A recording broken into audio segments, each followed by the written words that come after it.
Anda saat ini menyimak breaking news, saya Tifal Solesa untuk membawa Anda pada satu informasi yang terbaru datang dari Mahkamah Konstitusi Republik Indonesia yang baru-baru ini sudah mengeluarkan putusan untuk menghapus ambang batas atau presidential threshold minimal 20% kursi DPR atau memperoleh 25% suara sah nasional di pemilu. Sebelumnya sebagai syarat pencalonan presiden dan wakil presiden, MK menyatakan semua partai politik peserta pemilu memiliki kesempatan untuk mengusulkan pasangan calon presiden dan wakil presiden.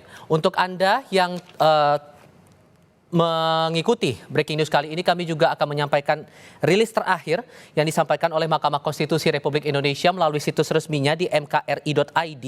Ini disebutkan dalam rilis terbaru pada pukul 15.48 waktu Indonesia bagian Barat hari ini 2 Januari 2025, disebutkan bahwa ambang batas minimal persentase pengusulan pasangan calon presiden dan wakil presiden atau presidential threshold sebagaimana tercantum dalam pasal 222 Undang-Undang Pemilu dianggap tidak hanya dinilai bertentangan dengan hak politik dan kedaulatan rakyat, namun juga melanggar moralitas, rasionalitas, dan ketidakadilan yang intolerabel serta nyata-nyata bertentangan dengan Undang-Undang Dasar 1945. Dan kali ini kami akan coba bahas terkait dengan putusan yang dikeluarkan Mahkamah Konstitusi Republik Indonesia.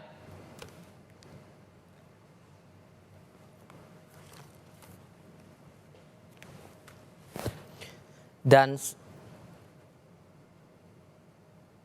saat ini kami akan coba bahas terkait dengan putusan yang dikeluarkan baru-baru ini oleh Mahkamah Konstitusi Republik Indonesia bersama peneliti Perludem Fadli Ramadhani. Selamat sore Mas Fadli dengan Tifal di studio. Suara saya terdengar ya Mas? Selamat sore Mas. Terdengar Mas, suara terdengar dengan baik. Baik, terima kasih sebelumnya sudah mau meluangkan waktu berbicara bersama Kompas TV kali ini. MK hari ini memutuskan untuk menghapus ambang batas presidensial threshold 20% itu, semua partai peserta pemilu bisa punya peluang mencalonkan capres-cawapresnya. Angin segarkah ini menurut Anda atau ada punya pandangan lain soal ini? Ya, ini putusan yang bisa dikatakan fenomenal dan sudah dinanti cukup panjang ya. Paling tidak oleh banyak publik, masyarakat, mungkin juga sebagian partai politik yang menginginkan kesempatan yang sama bagi semua partai politik peserta pemilu untuk bisa mengajukan pasangan calon presiden dan wakil presiden. Saya meyakini bahwa putusan ini atau kemudian upaya menghapus ketentuan ambang batas minimal kursi atau ambang batas persentase perolehan suara pemilu legislatif sebagai persyaratan bagi partai politik untuk mengusul pasangan calon presiden, itu sudah diajukan bahkan mungkin sejak ketentuan ini pertama kali muncul pada tahun 2004. Dan ini kan semakin tidak relevan karena mulai tahun 2019 yang lalu penyelenggaraan pemilu presiden dan pemilu legislatif dilaksanakan secara serentak.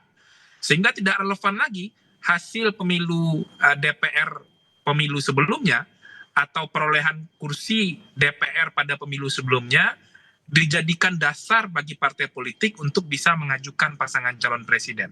Nah, dengan putusan ini ke depan, MK sudah bisa memberikan kepastian hukum kepada semua partai politik peserta pemilu, artinya semua partai yang mendaftar menjadi peserta pemilu setelah lolos verifikasi yang nanti dilakukan oleh KPU, untuk pemilu 2029 itu punya hak dan punya kesempatan untuk mengusulkan pasangan calon presiden sendiri. Artinya kalau nanti ada satu partai politik baru misalnya yang tidak punya kursi di DPR, tidak punya perolehan suara pada pemilu sebelumnya, tapi memenuhi syarat menjadi peserta pemilu pada pemilu 2029, dia punya hak untuk mengusulkan pasangan calon presiden tanpa harus bergabung dengan partai politik yang sudah punya kursi atau sudah punya perolehan suara.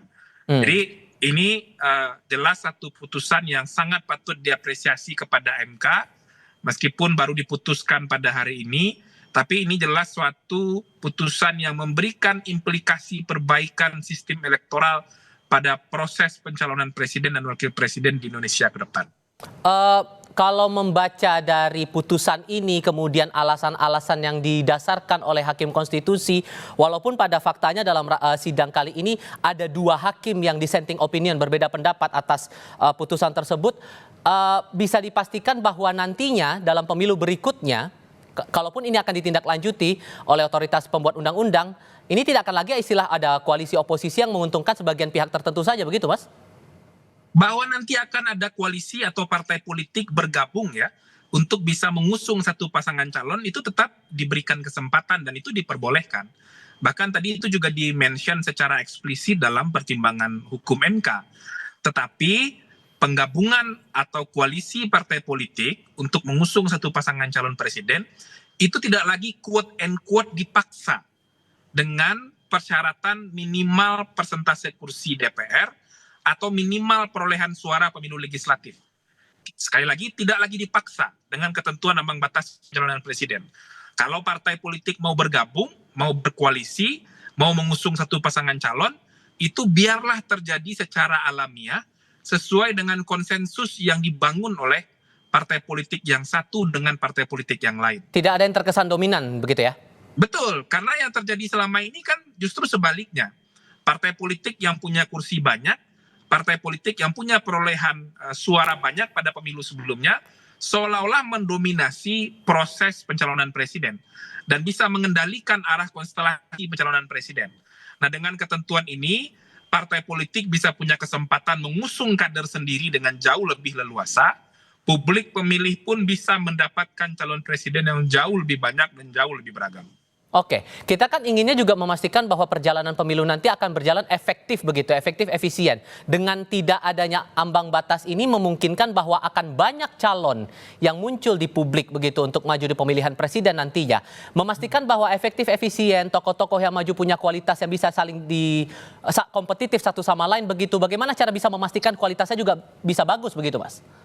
Satu, itu menjadi kewajiban partai politik untuk melakukan rekrutmen secara baik, secara demokratis, sehingga partai politik sebagai organ demokrasi satu-satunya di republik ini yang punya otoritas mengusulkan pasangan calon presiden, maka mereka bertugas untuk menemukan figur kader terbaik untuk bisa diusung menjadi calon presiden.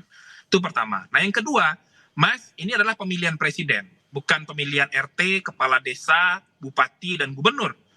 Orang yang ingin maju menjadi calon presiden pasti berhitung betul apakah dia secara kapasitas, secara intelektualitas, kapabilitas itu memenuhi kualifikasi menjadi calon presiden di negara sebesar Republik Indonesia ini. Dan partai politik pasti juga akan berhitung sebelum mengusung satu pasangan calon presiden. Jadi jangan membayangkan semua orang akan berbondong-bondong menjadi calon presiden, tidak. Sebanyak-banyaknya calon presiden yang akan bisa muncul dengan ketentuan ambang batas pencalonan presiden yang sudah dinyatakan tidak ada oleh MK karena bertentangan dengan konstitusi, ya jumlahnya nanti akan sejumlah partai politik yang lolos menjadi peserta pemilu saja. Dan kita semua tahu untuk jadi peserta pemilu itu kan syaratnya berat sekali.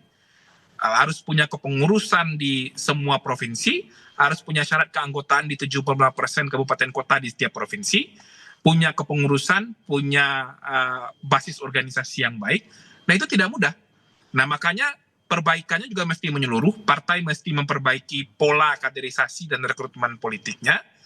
Kemudian proses verifikasi menjadi peserta pemilu juga sudah sangat ketat. Dan itu sudah dilaksanakan dan mesti dilaksanakan dengan baik. Jangan dimanipulasi lagi seperti pemilu 2024 yang lalu. Nah, ini yang akan memberikan perbaikan yang jauh lebih sistemik ya terhadap proses pencalonan presiden. Dan Anda tadi sudah sempat menyinggung masalah pembelajaran kita di pemilu 2024. Terlepas bahwa putusan ini sepenuhnya pertimbangannya datang dari para hakim konstitusi, tapi Anda merasa hakim konstitusi ini juga mendasarkan putusannya dari pembelajaran dari Pilpres sebelumnya? Pasti. Saya yakin betul bahwa fenomena pencalonan presiden pada tahun 2019 dan tahun 2024 itu mempengaruhi perubahan konfigurasi sikap hakim konstitusi yang ada sekarang. Karena kalau dibandingkan dengan, ini kan bukan permohonan pertama, Mas. Kalau kita lihat permohonan terkait dengan ketentuan ambang batas pencalonan presiden, khususnya pasal 222 Undang-Undang Nomor 7 Tahun 2017 tentang pemilihan umum itu sudah hampir 35 kali diuji ke MK. Nah, kalau sekarang kemudian sikap hakim MK berubah, dengan komposisi hakim yang juga tidak terlalu signifikan berubah, dengan komposisi hakim di tahun 2017, saya yakin bahwa memang refleksi dari hakim konstitusi itu juga berangkat dari fenomena bagaimana pencalonan presiden tahun 2019 dan 2024, ketentuan ambang batas ini telah menyebabkan perkongsian jangka pendek Baik. dan kemudian menghambat kesempatan partai untuk mengusung kadernya sendiri. Oke, tahan dulu di situ, Mas. Sambil kita lanjutkan nanti setelah kita dengar pernyataan dari Hakim Konstitusi dalam sidang hari ini yang memutuskan menghapus ambang batas Pak presidensial untuk pencalonan capres dan calon wakil presiden di Mahkamah Konstitusi. Kita coba simak. Amar putusan mengadili: 1. Mengabulkan permohonan para pemohon untuk seluruhnya. 2. Menyatakan norma pasal 222 Undang-Undang Nomor 7 Tahun 2017 tentang Pemilihan Umum Lembaran Negara Republik Indonesia tahun 2017 Nomor 182 tambahan Lembaran Negara Republik Indonesia Nomor 6109 bertentangan dengan Undang-Undang Dasar Negara Republik Indonesia tahun 1945 dan tidak mempunyai kekuatan hukum mengikat. 3. Memerintahkan pemuatan putusan ini dalam Berita Negara Republik Indonesia sebagaimana mestinya. Mungkin bisa Anda mendapatkan pandangan lagi atas apa yang dibacakan oleh Ketua MK yang menjadi Hakim Konstitusi di sana soal amar putusan tadi. Sejauh mana Anda memaknainya, Mas? Iya, dengan dinyatakannya pasal 222 ketentuan ambang batas pencalonan presiden sebagai ketentuan yang bertentangan dengan konstitusi, itu artinya tidak boleh lagi ada persyaratan persentase kursi dan persentase perolehan suara untuk partai politik mengusulkan pasangan calon presiden. Dan artinya tidak boleh lagi ada ketentuan ambang batas pencalonan presiden untuk pemilu 2029 dan pemilu-pemilu ke depan. Nah, kalau kita baca juga dari pertimbangan-pertimbangan hukum MK tadi di putusan ini, juga dijelaskan pembentuk undang-undang mesti mengatur rekayasa elektoral untuk memastikan tidak hanya ketentuan ambang batas pencalonan presiden yang dihilangkan atau dihapus karena itu dianggap sebagai sebuah ketentuan yang inkonstitusional atau bertentangan dengan konstitusi, tapi juga perlu dipikirkan bagaimana kemudian pencalonan presiden ke depan itu tidak menghadirkan calon tunggal atau kemudian didominasi oleh satu pasangan calon saja. Itu artinya apa? Perlu juga pengaturan ketentuan ambang batas maksimal jumlah partai politik yang boleh mengusung satu pasangan calon. Nah, jadi ada PR rekayasa elektoral juga ya ke depan yang mesti dipikirkan oleh pembentuk undang-undang. Nah, itu juga dipertimbangkan tadi oleh MK. Bagaimana kemudian partai politik wajib menentukan sikapnya untuk mengusung satu pasangan calon dalam momentum pemilihan presiden dan wakil presiden. Jadi, jangan partai politik menjadi tidak mau mengajukan pasangan calon presiden sehingga nanti ada calon tunggal dalam pemilihan presiden. Itu juga sesuatu yang dipikirkan dan ditimbang oleh MK dalam putusan tadi. Oke, tapi di sisi lain kami juga mencermati begitu pernyataan dari Ketua Komisi 2 DPR saat ini yang menyatakan bahwa ada rencana untuk membuat omnibus law politik begitu. Dengan merujuk dari putusan ini, Mas, apakah sejauh mana Anda berharap putusan MK ini bisa dielaborasi, bisa ditindaklanjuti oleh DPR, terutama dengan rencananya untuk membuat omnibus law politik itu? Iya, penggabungan ketentuan peraturan perundang-undangan, terutama di level undang-undang, yang berkaitan dengan ketentuan undang-undang penyelenggaraan pemilu, dan bahkan mungkin berkaitan dengan undang-undang partai politik, itu satu gagasan yang menarik untuk didiskusikan. Dan apa yang disampaikan oleh Komisi 2 misalnya, terkait dengan gagasan omnibus atau kodifikasi undang-undang pemilu, itu mesti segera dimulai inisiasinya. Artinya simulasi, pencermatan, pengkajian terhadap sistem penyelenggaraan pemilu ke depan, termasuk salah satunya terkait dengan sistem pencalonan presiden ini, mesti mulai dibahas dari tahun 2025 ini. Nah, kita berharap ke depan dalam tahun 2025 atau selambat-lambatnya di awal tahun 2026, semua ketentuan peraturan perundang-undangan yang berkaitan dengan pemilu itu sudah selesai, sehingga nanti suasana kebatinan yang mulai dipengaruhi oleh aroma kontestasi di 2029 tidak terjadi dalam proses pembahasan undang-undang pemilu. Nah, dan putusan MK ini wajib untuk diakomodasi begitu? Pasti, karena putusan MK kan sifatnya final dan binding. Putusan yang pertama dan terakhir dan wajib untuk ditindaklanjuti oleh pembentuk undang-undang. Oke. Kalau ini kan sudah keluar putusannya begitu, sifatnya final and binding, final dan mengikat. Tapi kalau Anda menangkapnya akan sejauh mana dinamikanya secara politik, membaca dinamika politik sekarang, merujuk dari putusan hari ini akan sedinamis apa berikutnya nanti, Mas? Ya, pro dan kontra pasti terjadi ya. Ada partai politik yang merasa diuntungkan dengan putusan ini. Ada juga partai politik yang mungkin merasa hegemoninya akan terganggu dengan syarat pencalonan presiden tidak lagi menggunakan persentase kursi. Tapi bagi saya itu akan menjadi sebuah proses pembelajaran saja untuk perbaikan kerangka hukum pemilu ke depan. Yang pasti MK sudah memberikan semacam batasan konstitusional bahwa ketentuan ambang batas pencalonan presiden dengan menggunakan persentase kursi dan perolehan suara pemilu legislatif sebelumnya tidak boleh lagi diberlakukan. Bahwa misalnya ada syarat yang jauh lebih ketat untuk partai politik bisa menjadi peserta pemilu, itu mungkin sesuatu hal yang bisa saja diterapkan gitu. Oke. Kita akan coba lanjutkan lagi di segmen berikutnya, mengulas lagi lebih lanjut soal putusan MK ini. Saya harap Anda tetap bersama kami ya Mas ya. Kami akan lanjutkan lagi breaking news sebentar lagi.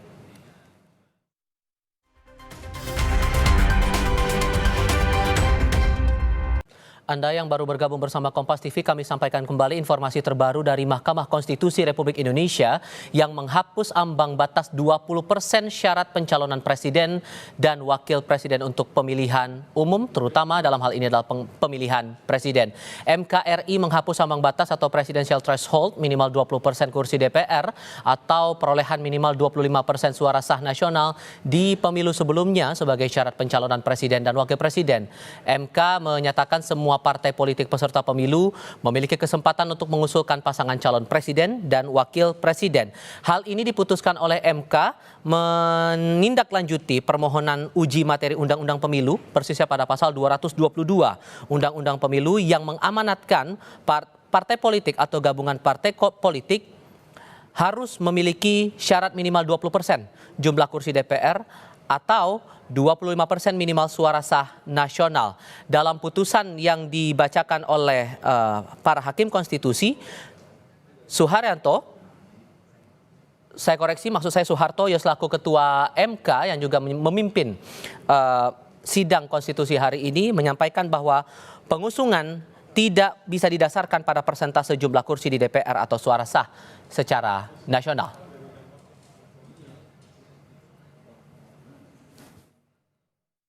Amar putusan mengadili: 1. Mengabulkan permohonan para pemohon untuk seluruhnya. 2. Menyatakan norma pasal 222 Undang-Undang Nomor 7 Tahun 2017 tentang Pemilihan Umum Lembaga Negara Republik Indonesia Tahun 2017 Nomor 182 tambahan Lembaga Negara Republik Indonesia Nomor 6109 bertentangan dengan Undang-Undang Dasar Negara Republik Indonesia tahun 1945 dan tidak mempunyai kekuatan hukum mengikat. 3. Memerintahkan pemuatan putusan ini dalam Berita Negara Republik Indonesia sebagaimana mestinya.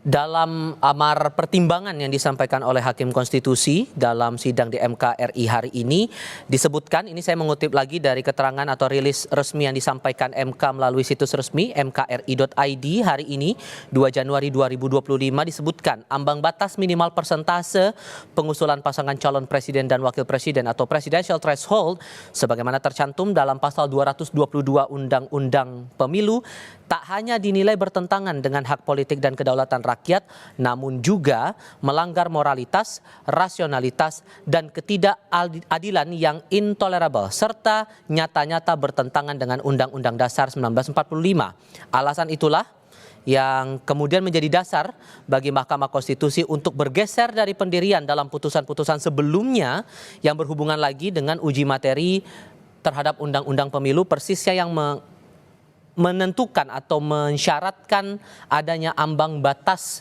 parlemen atau presidential threshold begitu, untuk parpol dan gabungan partai politik untuk mencalonkan calon presiden dan calon wakil presiden. Lebih lanjut soal putusan MK yang dikeluarkan hari ini, kita akan tanyakan juga kepada Ketua Umum Partai Bulan Bintang, Fahri Bahmid. Assalamualaikum Bang Fahri, apa kabar Bang?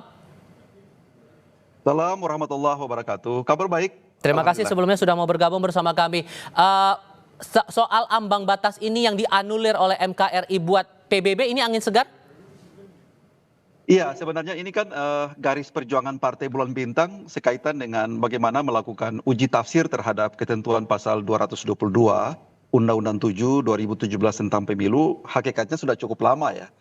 Ini PBB sendiri mengajukan beberapa kali sebenarnya judicial review sekaitan dengan ini. Jadi kalau mau dihitung dari grafiknya, perkara ini sedang Mahkamah Konstitusi mengadili perkara yang berkaitan dengan objektum litis ya, ketentuan pasal 222 itu sudah 32 kali sebenarnya.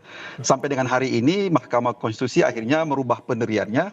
Alhamdulillah kami anggap bahwa ini adalah satu capaian demokratis yang luar biasa ya. Betul-betul Mahkamah Konstitusi hadir untuk menegakkan prinsip konstitusionalitas dalam rangka untuk memastikan bahwa seluruh partai politik peserta pemilu mempunyai hak yang sama, mempunyai standing yang sama untuk mengajukan calon presiden dan wakil presiden tentunya. Dan hal ini sebenarnya sejalan dengan apa yang telah digariskan dalam ketentuan pasal 7, 7A dan 7B Undang-Undang Dasar 45. Jadi bagi kami Partai Bulan Bintang ini bukan hal baru sebenarnya karena memang inline dengan apa yang telah kami perjuangkan sejak lama. Sebelum pemilu 2019 bahkan Partai Bulan Bintang telah getol untuk memperjuangkan soal ini. Oke, dan Anda juga sependapatkah dengan pernyataan atau pertimbangan dari Hakim Konstitusi yang bilang aturan di pasal 222 itu bertentangan dengan hak politik dan kedaulatan rakyat dan juga moralitas, rasionalitas, dan ketidakadilan yang intolerable? Anda setuju soal itu? Iya, saya setuju. Secara akademik tentunya itu sudah pertimbangan atau reasoning secara konstitusional yang sudah sangat baik yang dibuat oleh Hakim Mahkamah Konstitusi. Saya juga sudah ikut membaca secara cermat ya putusan dalam perkara 62 2024 itu sangat baik dan seluruh pertimbangannya itu memang telah sejalan dengan apa yang selama ini telah kita perjuangkan secara bersama-sama tentunya. Bahwa memang jika terdapat pelanggaran-pelanggaran yang sifatnya intolerable, maka Mahkamah Konstitusi sebagai the guardian of the Constitution, sebagai the sole interpreter of the Constitution punya hak konstitusional untuk menyatakan bahwa norma bagian pasal ayat tertentu daripada undang-undang yang menjadi objek gugatan itu atau objek perselisihan itu dibatalkan atau dinyatakan inkonstitusional, baik secara mutlak maupun secara bersyarat tentunya. Kami sejalan dengan argumentasi itu, Mas. Oke, tapi kalau dari PBB sendiri sebetulnya Bang Fahri, karena Anda bersama dengan partai juga sudah mengajukan ini berkali-kali ke MK, apa ganjalan yang cukup terasa berat menurut PBB dengan adanya ambang batas parlemen ini selama pelaksanaan pemilu belakangan ini?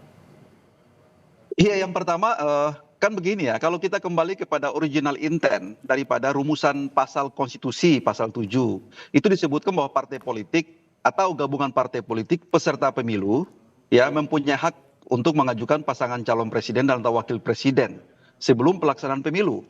Jadi kalau partai-partai politik itu yang mempunyai titel atau genus sebagai peserta pemilu, pada hakikatnya punya standing yang sama untuk mengajukan pasangan calon presiden atau wakil presiden, baik melalui sendiri-sendiri ataupun melalui gabungan koalisi partai politik tertentu. Sebenarnya persoalan ini sudah selesai pada tingkat debat waktu di MPR RI gitu ya. Pada saat perubahan amandemen Undang-Undang Dasar 45 pada fase pertama, kedua, ketiga, dan keempat, sebenarnya persoalannya sudah clear gitu loh. Tapi bagaimana meyakinkan itu akhirnya kita terbentur lagi dengan apalagi yang namanya benteng mayoritas sebenarnya gitu kan. Karena kalau kita bicara tentang open legal policy, tentang norma hukum tertentu yang bersifat terbuka, kembali lagi kepada apa yang menjadi agreement partai-partai politik yang ada di MPR dan kalau apa di DPR tentunya. Kalau misalnya kita kalah suara, kalah jumlah atau misalnya Partai Bulan Bintang atau partai-partai yang lain yang belum berhasil atau belum beruntung untuk menempatkan anggotanya di MPR DPR, maka tentunya kita harus ikut kepada apa yang telah diputuskan oleh partai-partai pemenang pemilu tentunya. Nah, itu yang sulit selama ini.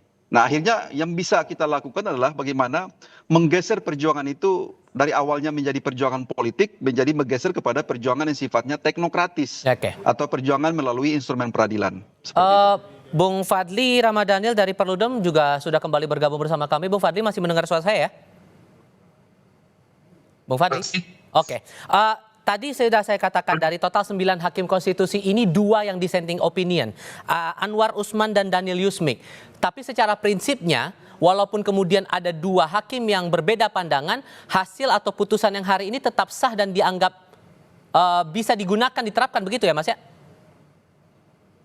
Ya tentu ya, artinya dissenting opini dari hakim konstitusi tentu ingin menunjukkan sikap akademik ya dari personal hakim tersebut. Pengaruhnya terhadap suara mayoritas hakim yang itu dijadikan sebagai putusan sebetulnya itu nyaris tidak ada. Tapi kalaupun dibaca sebetulnya tadi dissenting opininya hakim konstitusi itu lebih banyak menyasar sebetulnya kepada legal standingnya pemohon, tidak masuk kepada pokok perkara. Dan itu yang menjadi basis dari pendapat berbeda 2 hakim konstitusi tersebut.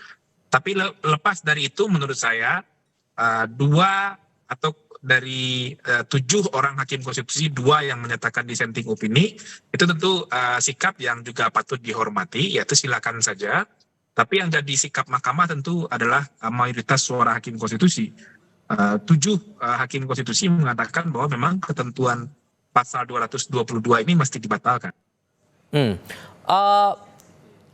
Bagaimana kemudian kalau Anda menangkapnya, karena pada akhirnya nanti akan terlihat begini, aturan dibatalkan, parpol dan gabungan parpol bisa mencalonkan tanpa harus memenuhi yang istilahnya presidential threshold itu tadi. Implikasi yang paling mendekati untuk momen sekarang, dinamikanya akan sejauh mana menurut Anda, Mas Fadli? Ya untuk sekarang pasti nggak ada dinamika yang signifikan Mas, karena ada pencalonan presiden yang dekat.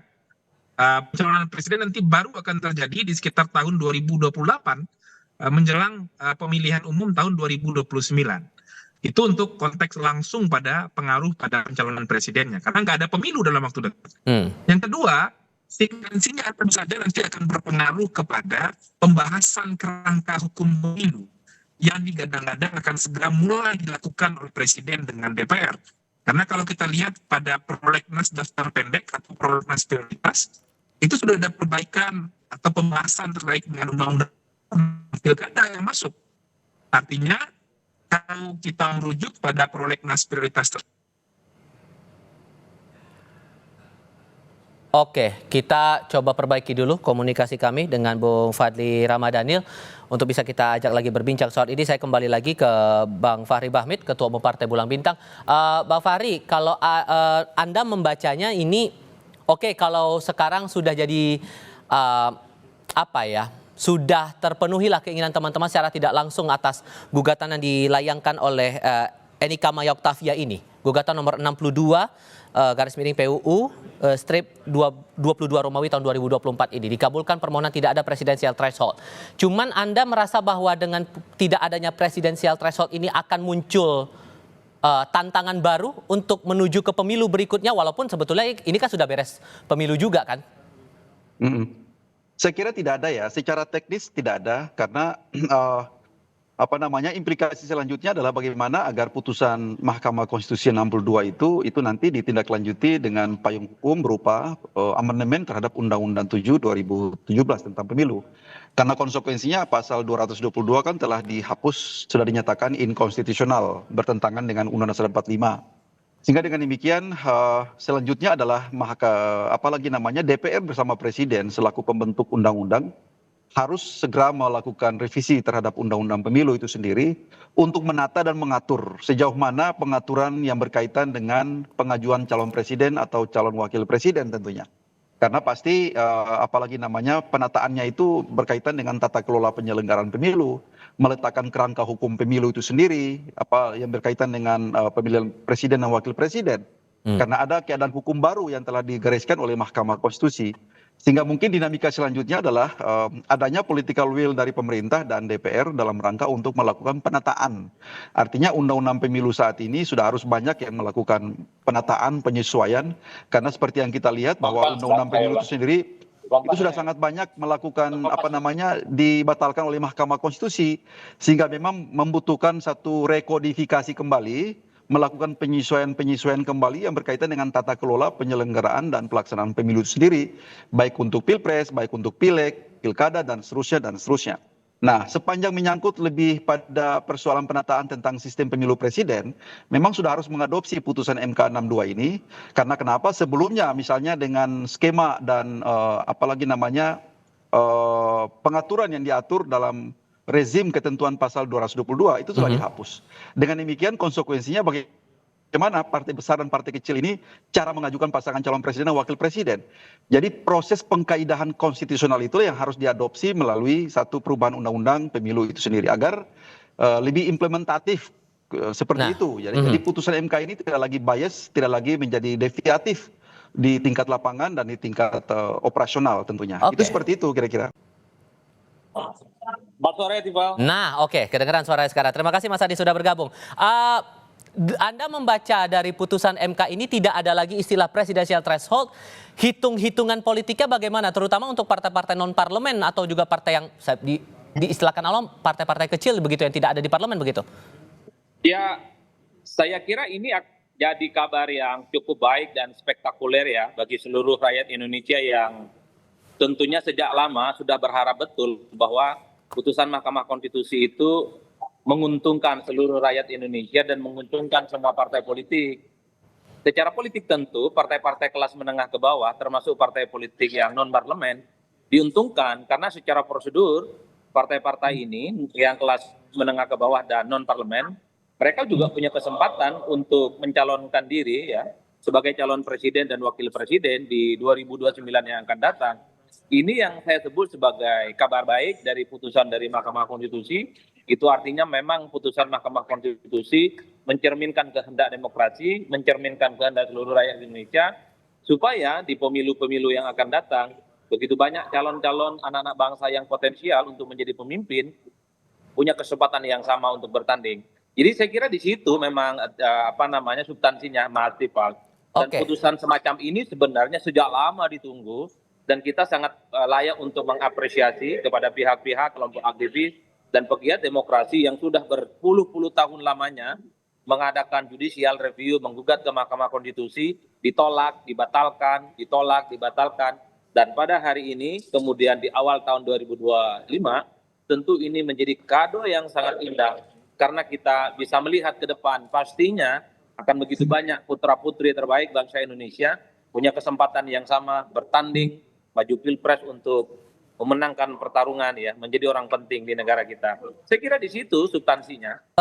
Oke bahwa semua pihak, semua partai tanpa terkecuali punya kesempatan untuk mencalonkan capres-cawapresnya. Tapi kan politik juga berhubungan dengan negosiasi dan meningkatkan nilai tawar agar publik pun juga menaruh atensi kepada mereka. Apakah ini tidak akan jadi tantangan tersendiri, Mas? Ya, dalam konteks itulah sebenarnya ini kan semacam tantangan bagi semua partai politik yang ikut pemilu. Karena mereka ini selama ini kan selalu mengatakan dihalang-halangi oleh ambang batas presiden, dihalang-halangi oleh threshold. Setelah ada putusan dari Mahkamah Konstitusi, partai-partai yang ikut pemilu, khususnya kelas menengah ke bawah, termasuk non-parlemen, bagi mereka nggak ada cerita lagi untuk tidak punya jagoan di Pilpres, Mas. Itu artinya apa? 5 tahun yang akan datang, ini adalah challenge sebenarnya bagi partai-partai untuk memunculkan siapa figur-figur calon-calon internal dari partai itu yang dipersiapkan untuk maju di Pilpres.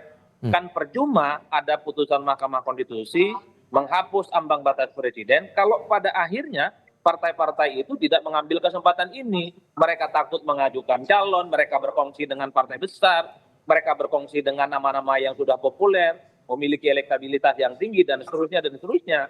Oleh karena itu, ini kan menjadi kesempatan yang baik. Partai politik punya waktu 5 tahun mempersiapkan orang-orang, figur-figur penting yang disukai dan dicintai oleh rakyat untuk bisa bertanding di 2029. Kan ini sebenarnya adu nyali. Setelah prosedurnya itu gemboknya dihilangkan oleh Mahkamah Konstitusi, ini secara substansi ujian bagi partai. Berani tidak mereka mengusung figur-figur yang menurut mereka akan memenangkan pertarungan di Pilpres nantinya. Oke, Bung Fadil sudah bergabung bersama kami ya? Iya, sudah. Oke, Bung Fadil, kalau Anda menangkapnya juga sama bahwa membangun nilai tawar baru, negosiasi politik yang baru juga akan jadi tantangan tersendiri buat partai-partai non-parlemen untuk bisa mencalonkan capres-cawapres ya? Ya, bagi saya sih tentu PR lebih besar sekarang bagi teman-teman di partai politik, ini ada Bang Fahri, adalah soal bagaimana membangun upaya untuk menghadirkan figur kepemimpinan politik nasional ke depan ya. Karena kalau kita bicara hambatan ambang batas persentase kursi sekarang itu sudah tidak ada dan ini penting untuk menjadi percepatan bagi teman-teman partai melakukan rekrutmen politik, mempersiapkan kader terbaik untuk menjadi calon pemimpin nasional ke depan. Bahwa nanti misalnya partai merasa untuk efektivitas atau kemudian ada kesamaan platform atau ada kesamaan ide dan program sehingga mereka bergabung untuk mengusung satu pasangan calon, 2 atau 3 partai politik, itu tidak apa-apa. Karena itu sesuatu yang alamiah yang bisa dilakukan oleh partai tanpa sekali lagi quote and quote dipaksa dengan adanya ketentuan ambang batas pencalonan presiden. Jadi nanti dengan putusan ini ke depan partai mau bergabung atau tidak bergabung itu adalah pilihan mandiri partai dan tidak dipaksa dengan ketentuan ambang batas pencalonan presiden. Ini yang kita kehendaki. Dan pelan-pelan nanti ke depan partai pasti akan sangat rasional, pasti akan sangat kalkulatif. Apakah akan mengusung kader sendiri atau bergabung dengan partai politik lain untuk mengusung satu figur tertentu, itu menjadi pilihan bebas partai tanpa harus dipaksa untuk melakukan transaksi jangka pendek hanya untuk memenuhi kuota persentase kursi pencalonan saja. Jadi Oke. ke depan kita akan melihat fenomena itu menurut saya. Oke, Kak, bahwa ini putusan baru keluar, Bang Fahri, tapi sudahkah ada penerawangan dalam tanda kutip, kayaknya ini kita bisa mengusung kader kita sendiri nih buat maju di Pilpres berikutnya. Sudahkah ada ancang-ancang ke arah sana nih, Bang Fahri? Tidak juga ya, karena kan kita baru selesai Pilpres, kemudian baru apalagi namanya memberikan kesempatan kepada Pak Prabowo untuk merealisir seluruh program-program dan apa namanya kebijakan-kebijakan politiknya. Kita mendukung karena Partai Bulan Bintang termasuk salah satu partai pengusung presiden terpilih Pak Prabowo dan Pak Gibran gitu ya. Kita mengawal proses ini sampai dengan selesai. Yang kedua, yang kita garis bawahi di sini adalah persoalan adanya lompatan besar dalam soal politik hukum gitu ya. Jadi politik hukum kita saat ini telah berpihak kepada apa yang selama ini kita perjuangkan dan kita gaungkan untuk bagaimana menegakkan kaidah-kaidah dan prinsip demokrasi deliberatif. Jadi itu sudah tercapai. Hakim konstitusi setiap saat itu pasti ada perubahan paradigma dalam memandang aspek-aspek hukum yang berkembang. Jadi mazhab hukum saat ini yang digaungkan oleh Mahkamah Konstitusi, jujur saja karena kami orang-orang yang konsen di bidang hukum tata negara, saya sama Prof. Yusril, jadi kita sangat memahami kaidah-kaidah seperti ini. Jadi tentunya ini kami apresiasi bahwa putusan ini sangat luar biasa gitu. Mahkamah sejauh ini sudah melangkah ke arah yang jauh lebih tepat, lebih substantif dalam rangka untuk menjawab isu konstitusional yang berkaitan dengan tadi seperti disampaikan Bang Adi, Bang Fadil, bahwa persoalan orientasi kita untuk memperjuangkan penegakan prinsip demokrasi yang seterusnya yang benar dan hakikatnya seperti ini sudah cukup lama. Persoalan apa namanya mazhab hukum ataupun persoalan rezim pasal 222 ini bukan hal baru sebenarnya, ini sudah cukup lama, bahkan sebelum Pilpres 2019 ini sudah kita perjuangkan secara berkali-kali, terutama Partai Bulan Bintang.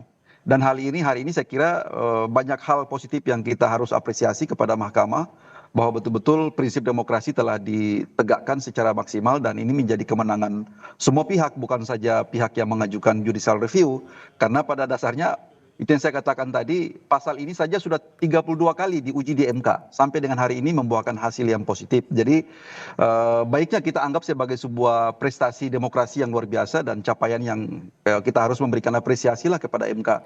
MK telah hadir sebagai the guardian of the constitution. Saya kira demikian. Maka apa tindak lanjut yang bakal dilakukan internal Partai Bulan Bintang setelah ada putusan ini, Bang? Palingan kita akan mendorong agar rancangan undang-undang partai politik sepanjang menyangkut dengan pengaturan tentang rezim pilpres itu harus dilakukan pembaharuan. Itu seperti yang saya katakan tadi, implikasi dari putusan pasal 222 itu harus diterjemahkan dalam pengaturan ya, dalam satu pranata pengaturan yang komprehensif tentang bagaimana pengajuan calon presiden, karena kan sebelumnya kita tertata atau ditata dengan pasal 222 bahwa partai politik atau gabungan partai politik yang memperoleh suara 20% suara sah nasional atau 25% gabungan suara sah nasional maka punya kewenangan mengajukan capres. Sekarang dengan putusan itu mempunyai implikasi kepada partai politik yang bukan ada di parlemen, bertitel partai peserta pemilu, punya hak yang sama untuk mengajukan calon presiden. Sehingga dengan demikian membutuhkan penerjemahan melalui politik hukum, walaupun ini adalah open legal policy, tapi dalam batasan-batasan yang telah ditentukan secara restriktif oleh Mahkamah Konstitusi bahwa semua partai politik punya standing yang sama dalam mengajukan pasangan calon presiden dan wakil presiden. Itu aja mungkin secara akademik kita kawal. Oke, terakhir Mas Adi, singkat saja, kalau Anda menangkapnya ini kan berarti harus ada pengubahan juga kalau mengubah aturan ini. Bagaimana dengan dinamika politik di DPR nantinya? Mengingat DPR juga ada wacana untuk melakukan omnibus law politik di sana. Ya secara prinsip begini Mas Dipal, ini kan semacam political opportunity, kesempatan politik kepada semua partai politik yang ikut pemilu untuk mencalonkan diri sebagai presiden dan wakil presiden. Disitulah mereka pentingnya punya figur kunci yang disukai dan diterima oleh rakyat. Cuman saya tidak terlampau yakin bahwa semua partai politik sekalipun mereka itu punya kemewahan memajukan calon, karena ada kecenderungan di negara kita ini, partai-partai ini kan berkongsi dengan figur dan partai yang besar yang tingkat kemenangannya dalam pilpres itu sudah bisa ditebak. Betul misalnya seperti PBB, kemudian Partai Umat, Partai Gelora, mereka ini punya kesempatan mengajukan calon presiden dan wakil presiden nantinya di 2029, tapi karena tidak memiliki figur kunci, tidak punya jagoan yang popularitas dan elektabilitasnya tinggi, sekalipun punya kesempatan, mereka itu jauh lebih berkongsi misalnya dengan Prabowo, dengan Gibran, dengan Anies, ataupun calon-calon lain yang secara prediktif akan memenangkan pertarungan pilpres. Oleh karena itu bagi saya sebenarnya dua hal. Kita layak menyambut baik dari putusan Mahkamah Konstitusi karena secara prosedur semua partai boleh mencalonkan diri. Cuman saya tidak terlampau yakin partai-partai ini akan berani mengusung calon internal mereka atau siapapun yang diusung oleh partai yang ikut dalam pemilu. Karenanya kalau mau jujur sebenarnya sebagai bentuk apresiasi terhadap Mahkamah Konstitusi, partai-partai yang ikut pemilu mestinya maju mencalonkan diri sebagai calon presiden dan wakil presiden. Seperti Bang Fahri ini, majukan Bang. Ada Pak Yusril di situ, ada Bang Fahri. Saya kira sudah punya tiket ini bertanding di 5 tahun yang akan datang. Problemnya adalah mau memajukan diri ataupun tidak. Kan di situ kuncinya, Mas Tibal. Oke, itu yang paling penting dan tindak lanjut ini yang menarik dicermati bersama-sama Mas Adi, Mas Fadil, Bang Fahri. Terima kasih banyak sudah mau berdiskusi bersama kami di Breaking News. Saya selalu semuanya.